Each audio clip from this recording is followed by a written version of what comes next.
Hello guys, welcome back to another tutorial. In this tutorial, we are going to learn how to remove a watermark on TikTok. Open your TikTok app.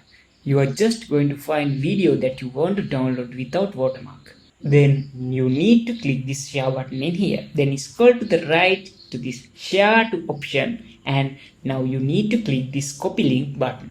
So there we go. Now we have copied the link of this video. Next, open your Google browser and you need to search download TikTok no watermark. Here you can find this Snaptik website in the top of all. So you need to click on it. And then right here we are just going to paste the link that we copied earlier. So paste it and click this download button, and then once it converts, we will have all these different download buttons. I am just gonna click download server 1, and now that file will be in your downloads. Hope this video was helpful for you guys. See you in the next video.